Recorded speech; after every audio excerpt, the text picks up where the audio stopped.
کہتے ہیں کہ کسی شہر میں ایک آدمی اپنے بچوں کے ساتھ رہتا تھا جو کہ بہت ہی نیک تھا۔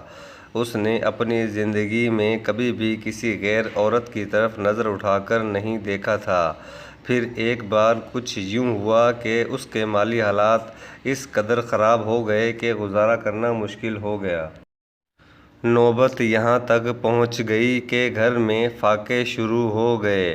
اس شخص کی ایک جوان بیٹی بھی تھی۔ جب فاقے انتہا سے بڑھ گئے تو اس لڑکی سے اپنے چھوٹے بہن بھائیوں کی حالت دیکھی نہ گئی۔ وہ غلط قدم اٹھانے پر مجبور ہو گئی۔ وہ گھر سے ارادہ کر کے نکلی کہ اپنا جسم بیچ کر ہی صحیح کچھ تو کھانے کا سامان کروں گی۔ وہ گھر سے نکل کر لوگوں سے پوچھتے پوچھتے ایسی جگہ جا پہنچی جہاں پر سرعام غلط کام کیے جاتے تھے۔ وہ لڑکی بیچ راستے میں کھڑی ہو کر آتے جاتے لوگوں کو اپنی ادائیں دکھا کر متوجہ کرنے لگی، لیکن کسی نے بھی اس کی طرف توجہ نہ دی۔ توجہ تو دور کی بات، کسی نے اس کی طرف آنکھ اٹھا کر بھی نہیں دیکھا۔ لوگ یوں گزرتے جا رہے تھے جیسے وہاں کوئی موجود ہی نہ ہو۔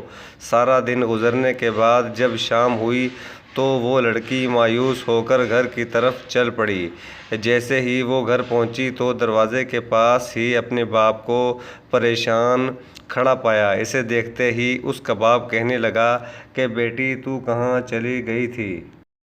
مجھے بہت فکر ہو رہی تھی تیری۔ وہ فوراً اپنے باپ کے گلے لگی اور زور زور سے روتے ہوئے معافی مانگنے لگی کہ بابا مجھے معاف کر دیں، اور ساری بات سنا ڈالی کہ مجھ سے بھوک سے روتے ہوئے اپنے بہن بھائیوں کی حالت دیکھی نہیں گئی تو میں مجبور ہو کے گھر سے گناہ کرنے نکل پڑی۔